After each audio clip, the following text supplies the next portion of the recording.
હવે મારા છોકરાઓ, આપણને મેં ગઈકાલે એક વાત મેં તમને કરી હતી, મારે તમને એ વસ્તુ સમજાવવી છે. લખવું કાંઈ નથી, ખાલી સમજવું છે, એના માટે જ મેં તમને આપ્યું છે. કારણ કે આ પૂછાય એવી શક્યતા નથી, પરંતુ જો કોઈ અવળચંડાઈના માર્ગે ચડે, એટલે કે છોકરાઓને ન આવડે એવું પૂછવું જ, તો એ આવું પૂછી શકે એવી મને શંકા છે. અને દૂધનો દાઈ જો છાશ ફૂંકીને પીવે, આધારે હું ચર્ચા કરવા માંગુ છું. આપણે ગઈકાલે વાત કરી કે ભાઈ કેટલા સાધનો છે ઉત્પાદનના? કેટલા છે? 4. કયા કયા? જમીન, મૂડી, શ્રમ, નિયોજક. મારા છોકરાઓ, તમે પણ ઘણી વખત એવું વિચાર્યું હશે ને કે હું અબજોપતિ ઉદ્યોગપતિ બનું, વિચાર્યું હશે ને? તમને કોઈ નવો ઉદ્યોગ શરૂ કરવાનો હતો તો તમને સમસ્યા કઈ આવી? કેમ ચાલુ ન કરી શક્યા? યસ, મૂડીની કમી એ સૌથી મોટી સમસ્યા હોય. અને મૂડીની જ્યાં અછત છે ત્યાં જમીન, શ્રમ અને નિયોજક ત્રણેય મંજીરા વગાડતા રહે. સમજાય છે મારા છોકરાઓ? જ્યાં મૂડી જેની પાસે, એ જમીન, મૂડી, જમીન, શ્રમ અને નિયોજકને એક્ટિવ કરી દેશે. વાત બરાબર? એટલે જ્યારે કોઈ પણ પછાત કે વિકાસશીલ દેશ, એક પછાત દેશને પછાત નહીં કહેવાનો. પછાત દેશને પછાત નહીં, આંધળાને આંધળો થોડી કહેવાય, પ્રજ્ઞાચક્ષુ કહેવાનું. મારા સમજાય છે મારા ભાઈ બહેનો? એમ મારા છોકરાઓ, પછાતને વિકાસશીલ કહેવાના. ઓકે, તો ભારત શું છે? વિકાસશીલ દેશ છે, પછાત નથી. તો આવા જે વિકાસશીલ દેશો છે, અહીંયા સૌથી મોટી સમસ્યા મૂડીની અછત હોય. એટલે સરકાર જ્યારે વિકાસ સાધવા બેઠે, ત્યારે સરકાર ધ્યાન સૌથી પહેલાં મૂડી ઉપર આપે કે ભાઈ આ બાબતમાં મૂડીની અછત કઈ રીતના દૂર કરી શકાય, અમે મૂડી રૂપે શું સહાય કરી શકીએ. હું તમને લેટેસ્ટ એક્ઝામ્પલ આપું. આજે તમારું લેક્ચર, અન્ય લેક્ચર મારા હોવાથી ટેક્સટાઇલ પોલિસી હું તૈયાર કરી શક્યો નથી, પણ ગઈકાલે ગુજરાત સરકારે ટેક્સટાઇલ પોલિસી તૈયાર કરી. એમાં છોકરાઓ 25 થી 40% સુધી કેપિટલ સબસિડી આપવાની જોગવાઈ કરવામાં આવી. કેપિટલ સબસિડીનો અર્થ શું થાય ગુજરાતી ભાષામાં? મૂડી સહાય. કે ભાઈ તમે અગર ₹1,00,000 નાખશો તો 1,00,000ના 40% એટલે કે 40,000 ભાગ ગુજરાત સરકાર તમને સહાય કરશે. હાલો નાખો મૂડી. હવે કે મારી પાસે કાંઈ નથી, ઓકે, અમે તમને લોનની સગવડ આપીએ, ચાલ લઈ લે ₹1,00,000ની લોન. હવે એમાં તને સહાય આપી દઈશું અમે 25%. જા 25,000 મારા તરફથી, ત્યારે 75 જ પાછા આપવાના. પછી તો પેલું વ્યાજ લાગશે. સાહેબ વ્યાજ કેમ ભરશો?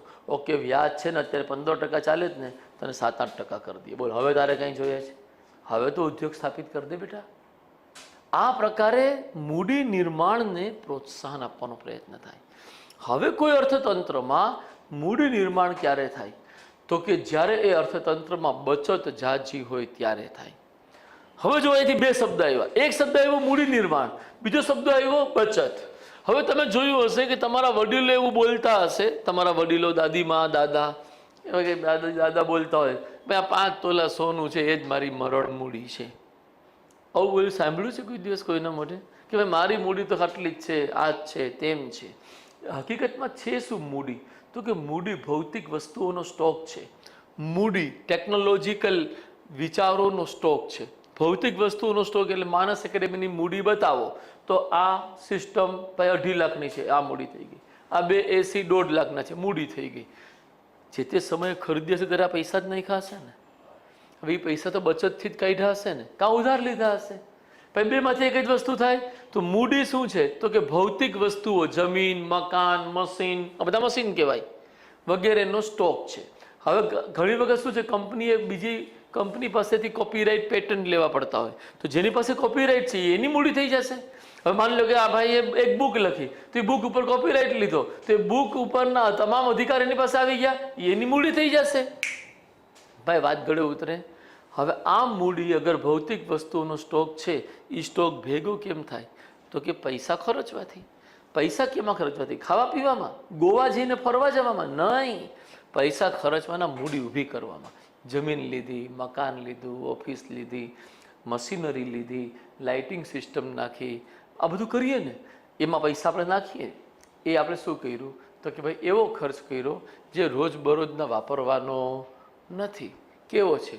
તો કે જે રોજબરોજના ખર્ચ કર્યા પછી જે બચતા હતા ને પૈસા, એ બચેલી બચત મેં નાખી અને આ ઓફિસ ઊભી કરી છે. આવું વાક્ય થશે મારા ભાઈ બહેનો? આખી વાત સમજાઈ રહી છે? ધેટ મીન્સ કે જ્યારે તમે મૂડીનું નિર્માણ કરી રહ્યા હોવ, એટલે કે એસી, મશીનરી, જમીન, મકાન ખરીદી રહ્યા હોવ, ત્યારે પણ તમે શું કરી રહ્યા છો? ખર્ચ કરી રહ્યા છો. તમે જ્યારે કરિયાણાની દુકાનથી, શાકભાજીની દુકાનોથી ખાવા પીવાની વસ્તુઓ ખરીદી રહ્યા હોવ, ત્યારે પણ તમે શું કરી રહ્યા છો? આ બંને ખર્ચમાં તફાવત શું? તો કે આ છે ને એ ઉપભોગ ખર્ચ છે. કર્યો, ખાઈ ગયા, પૂરું. અને આ છે ને એ રોકાણ ખર્ચ છે.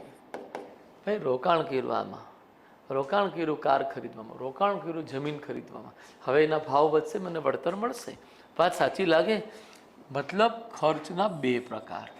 એક કન્ઝપ્શન એક્સપેન્ડિચર, ગુજરાતીમાં ઉપભોગ ખર્ચ કહીએ, અને બીજું ઇન્વેસ્ટમેન્ટ એક્સપેન્ડિચર, જેને આપણે રોકાણ ખર્ચ કહીએ. હવે મારા ભાઈ બહેનો, આ ખર્ચ તો આપણે બોલો મજબૂરી છે કે નહીં, કરવો જ પડશે ને. આના વગર તો અસ્તિત્વ ટકશે નહીં. એટલે આપણી જેટલી પણ આવક હોય એ આવકનો એક હિસ્સો આમાં જાય છે, જાય છે ને જાય છે. અને આ આવકમાંથી ઉપભોગમાં જેટલો ખર્ચ કર્યો એ ખર્ચ બાદ કરીએ તો બાકીનો અગર આવક બચી તો ક્યાં જશે? બાકી બરાબર સમજાય છે? આ ફર્સ્ટ પ્રાયોરિટી છે, આ આપણી સેકન્ડ પ્રાયોરિટી છે. વાત સાચી લાગે? હવે અહીંયાથી આપણને બચતનો અર્થ ખબર પડી ગઈ. ઉપભોગ ઉપર આવકનો વધારો એ બચત. સાચું લાગે વાક્ય? દર મહિને હું 20,000 રૂપિયા કમાઉં છું અને મારે ખાવા પીવા, રહેવા ને સ્કૂટર ને આ બધાના ખર્ચામાં 15,000 જાય છે, તો હું ઉપભોગ કેટલો કરું છું મારા છોકરાઓ? મારી આવક કેટલી છે? હવે મારી પાસે બૈચા કેટલા? હવે આ 5,000 રૂપિયા બચાવી અને મેં એક વર્ષમાં 50,000 રૂપિયા ભેગા કર્યા અને મેં સેમસંગનો મોબાઈલ ખરીદ્યો. એવું થઈ શકે? એ મોબાઈલ મારી શું છે? તો કે સંપત્તિ છે. એ મોબાઈલના માધ્યમથી હું વિદ્યાર્થીઓનો સંપર્ક કરી માર્કેટિંગ કરીશ, હું વધારે વિદ્યાર્થીઓ મેળવી શકીશ. આવું થઈ શકે મારા છોકરાઓ? યસ. અને એમ મારી આવકમાં વધારો કરી શકીશ. આખો અભિગમ સમજાય? હવે કોઈ અર્થતંત્રમાં આ બચત વધે તો મૂડી વધે કે ઘટે? હાથ ગળે ઉતરે? પાક્કું? હવે આ બચત કરે છે કોણ? તો કે 3 જણા. તમે સમજો આખી વાત. આ બચત કરે છે કોણ? તો કે 3 જણા. પહેલું, આપણા બધા જ પરિવારો કરીએ છીએ. ભલે કોઈની બચત 1% હોય, કોઈની બચત 5% હોય. આપણે બધા જ પરિવાર બચત કરીએ છીએ, એને કહેવાય પારિવારિક બચત. બીજું, જેટલી પણ કંપનીઓ છે, ખાનગી કંપનીઓ, રિલાયન્સ, આપણે જોઈએ અદાણી સાહેબની કંપનીઓ, અદાણી પોર્ટ્સ, અદાણી એન્ટરપ્રાઇઝ, એ બધી કંપનીઓ પણ પોતાના નફામાંથી એક હિસ્સો બચાવી લે. વાત બરાબર સમજાય છે? તો બીજું બચત કોણ કરે છે? તો કે કંપનીઓ અને પેઢીઓ. અને ત્રીજી બચત કોણ કરે છે? તો કે આ સરકાર હોય ને, એ સરકાર પણ કંઈક બચાવી શકે. પોતાના ખર્ચ કરે છે અને પોતે કરવેરા લે છે, એમાંથી કંઈક બચાવે તો એ સરકાર પણ બચાવી શકે. તો બચત કરે છે કોણ? 3 જણા. પરિવારો, ખાનગી ક્ષેત્ર, જાહેર ક્ષેત્ર. હવે આ ત્રણેયના આધારે આપણે છોકરાઓ એક હિસાબ બેસાડી શકીએ ને કે ભાઈ દેશની કુલ બચત કેટલી? તો આપણે જોઈ લઈએ. નંબર 1 પરિવારે કેટલા બચાવ્યા, આપણે જોઈ લઈએ કંપનીએ કેટલા બચાવ્યા. નંબર 3 સરકારે કેટલા બચાવ્યા. કુલ બચત મળી જાય. કુલ બચતને કહેવામાં આવે ગ્રોસ ડોમેસ્ટિક સેવિંગ. આપણે ગુજરાતી ભાષામાં લખીએ તો કાચી ઘરેલું બચત. ભાઈ ગળે ઉતરે બધા ભાઈ બહેનોને. આ કાચી ઘરેલું બચતને જીડીએસ કહીએ તો વાંધો કોઈને? હવે આ જીડીએસ એટલે શું? તો કે જીડીએસ બરાબર પારિવારિક બચત વત્તા નિગમ ક્ષેત્ર એટલે કોર્પોરેટ ક્ષેત્રની બચત વત્તા જાહેર ક્ષેત્રની બચત. ભાઈ વાંધો કોઈને? જીડીએસ આવડી ગયું? હવે આ જીડીએસ જ મૂડી નિર્માણ છે, એમાં કોઈને કઈ શંકા ખરી? આપણે આખા ચિત્ર સમજ્યા છીએ. એકદમ સરળ છે આ બધું. જો તમે એને સમજશો તો મૂડી નિર્માણ ખરી પાક્કું? તો હવે આપણે એવું બોલી શકીએ કે દેશમાં જેટલું જીડીએસ હશે ડેફિનેટલી એટલું શું હશે? મૂડી નિર્માણ હશે. પહેલી વાત થઈ. બીજી વાત કે શું મૂડી નિર્માણમાં ખાલી બચત જ આવે, બીજી કોઈ રીતે મૂડી નિર્માણ ના થઈ શકે? તો જવાબ છે થઈ શકે. કઈ રીતે? તો કે કોઈ વિદેશી કંપની ભારતમાં આવીને મૂડી રોકે તો ભાઈ એવું થાય કે ન થાય?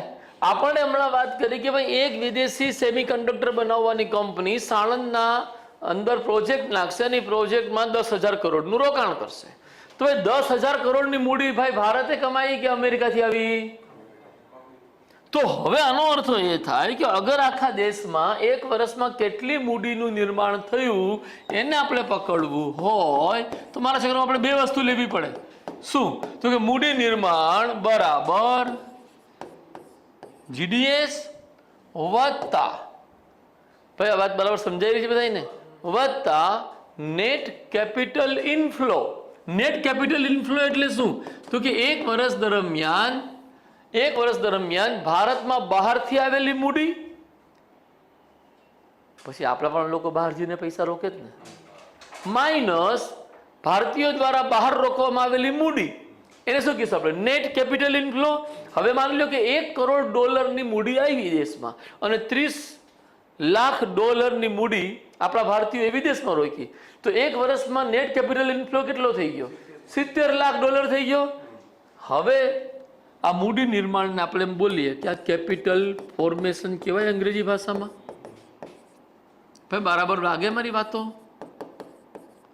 કેપિટલ ફોર્મેશન બરાબર જીડીએસ વત્તા એનસીઆઈ. એનસીઆઈ નું ફૂલ ફોર્મ શું છે? Net capital inflow. ભાઈ કોઈને કઈ ડાઉટ તો નહીં, આ કશું યાદ નહીં કરવાનું, ખાલી સમજવાનું છે.